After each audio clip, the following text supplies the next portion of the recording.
Thank you, everyone. I appreciate the opportunity to share a few thoughts with you. I've really enjoyed being here the last few days. It's been a while since I've been to Prince of Wales, but I managed to, spend 3 days here, spend some time on our land, and I thoroughly enjoyed every second of it. It's beautiful here. You're lucky to live here, and I'm very grateful for having the chance to explore it a little bit, and for all the people that have helped with that. But Anthony touched on a few things. I wanted just to build on a couple of them. In particular, I wanted to talk a little bit about the businesses that we chose to invest in. We did sell a lot of businesses. We actually sold about 70% of our revenue. We managed to get good value for those in terms of what we sold them for. They were mostly either losing money or breaking even at best. They were in areas that were not close to Alaska, where, for the most part, no or very few Alaskan Native people or even Native American people, no matter Sealaska shareholders, lived. And they're in industries that didn't seem to resonate with who Sealaska was. So we had a blank sheet of paper in a way, and we were thinking about, well, how do we fill in this blank sheet of paper? And going through that process, which took, as you can probably imagine, years, and started maybe 4 years ago, and culminated in some of the investments we've made in the last 18 months or so. I know it's a group effort, a lot of input from the board, because I don't know anything about Alaskan Native culture. I still don't know a lot about it. I know a little bit more. So it had to work together, really, to bring all these disparate skill sets together to try and make an informed and balanced decision. So it was truly a group effort. So I'm just going to talk about my observations from that process and a few of the highlights I took away from it. But it occurred to me, and I think from just listening to all of this dialogue, that Sealaska truly has something very unique.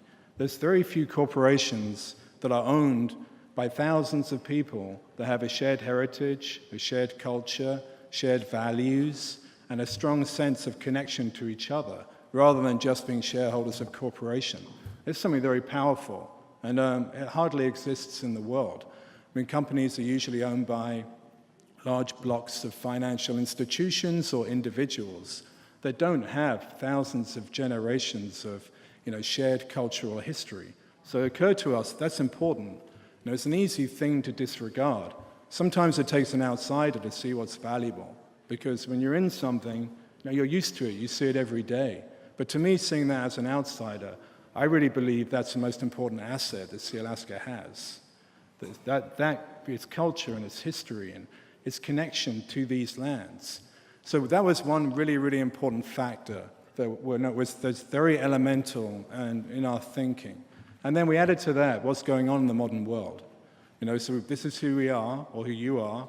What's going on in the modern world, and where could those two things intersect? Where could that really, that unique, culture of living from the land in a fairly harsh environment and doing it successfully for thousands of years, how could that intersect with what's going on in the 21st century, from a business point of view? So when you think about Alaska, it has minerals, it has oil, obviously, and gas, and it has seafood. Now, collectively, Native corporations have a balance sheet of maybe $10 billion. A lot of money. Seems like a lot of money. But in minerals and oil and gas, that's not a lot of money, unfortunately. Those businesses are controlled by transnational corporations that are hundreds of billions of dollars. There's opportunities there in terms of serving those industries, but I don't think there's really an opportunity to take a central role. But in seafood, Alaska is regarded globally as probably the best managed fishery in the world. Has a sense of pristine resource. It has the association with quality and value and health. It's basically branded itself to the globe. And I believe that seafood is something that Alaskan Native people can have a real, serious, healthy influence over the evolution of seafood in Alaska and maybe globally, for two reasons. One, it's of a scale where economically they can make a real impact, collectively or even individually. And secondly, that it's a deep part of who you are. When we talk about the heritage that we said was the important primary factor, subsisting from coastal Alaska for thousands of years. It's in your DNA. It's just this massive knowledge and appetite for and familiarity and comfort with seafood that's impossible to replicate. You don't find someone in Kansas that has that typically. And, and that's something that's really of value, because when Anthony talked about the culture we're trying to build, a culture of our employees being constantly challenging and thinking and trying to improve, that comes from curiosity. If you're curious about something, you're more likely to want to understand it better. And we each, have our own unique interests in our personal life, and they may not be very interesting to someone else, but to us they are, because we already know something about them. So we tend to be more curious about these things.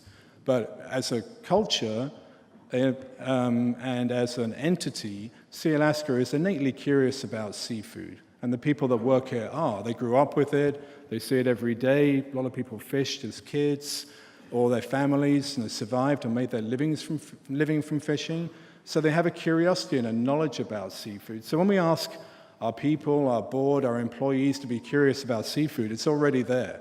They already are. They already know a huge amount about it. And they may not be experts on the industry, but they understand it, have a feel for it, an innate curiosity about it, that they want to learn more. And now all of our board members have been through our seafood plants, pretty much all of them, and they understand it well. They have strong opinions and ideas when it comes to it, because it's something they can readily identify with, and it's true of our employees and our shareholders too, I hope. So that's why seafood was. Now, I'm aware of the fact that Sealaska's been in seafood before, but we approached it in a slightly different way. We felt that Alaskan seafood is undervalued in the global market. It's one of the most efficient, healthy, and cost-effective forms of protein on the planet. And on a planet where the number of people is growing, they're getting wealthier and healthier, and they're demanding, higher quality food, we have a fixed supply of wild seafood, pretty much, if we're lucky. And so there's a growing demand for something for which there is a fixed supply. The opportunity to get more value from that, should be obvious. And I think it's really there. And Alaskan seafood is undervalued globally. So we saw that, and we decided that we'd start to build a business pretty much from investing in secondary processing companies and marketing companies. Companies already know how to get value from seafood. They already make money. They've already proven that they're successful. The two businesses we bought so far, IPC and Odyssey, never lost money. They've been going for 20 plus years. They've never had 1 year where they lost money. We wanted that. We wanted to partner with people that knew how to be successful. Not that it's about making money, but if they're making money, it means they're doing something right. And it means they care about what they're doing, and they try to do it well. So we wanted partners like that. And we started to assemble a channel to market with the idea, ultimately, that we will start to, and already are starting to, refactuate it today. Today you ate Alaskan leader cod, which was caught in the Bering Sea on longliner, catcher freezer vessels, and was processed in our plant in Seattle. We shipped up 150 pounds of it today. So that's, you ate, what we're providing to our customers today. So we wanted to build, take quality products, from Alaska, turn them into value-added products, and market them with an Alaskan native story, telling the story of the people that own this company, their connection to seafood, their success over thousands of years. So when we talk to customers like Costco and people like that about who we are and what we're doing, it takes them 5 seconds to make that connection. When they understand intuitively why we're in seafood. We don't really even have to explain it, but when we do, it's a powerful thing. Like, we're in this because, the people that own this company for thousands of years have been living in harmony with the ocean, taking products from the ocean in a way that's sustainable and using them to survive and nourish themselves and their families and their children and future generations. So no one else has that. Someone else can buy a seafood company and own it, and they can start to market value-added products, but they can't tell that story. And the world increasingly cares about that story, because the world, and more people in the world, are very aware of how we're living out of balance with our natural resources. So it's a very powerful story, and it's one that can uniquely be told by native people. So if we can combine partnering with people that know how to run a seafood operation well, and then use the opportunity based on global economics for this unique resource and get more value from it. And we can combine that with the story of who Sealaska is and who owns it. I think it's potentially a very powerful formula. And it's already starting to work, and you can see some of that in our financial results. And I'll have no doubt it will continue to work. And we continue to look to build on the platform we built right now. Right now, we process about 100 million pounds of seafood a year. It's quite a lot. So we have the scale to be efficient. So this is not a startup. We're buying into something that's already working.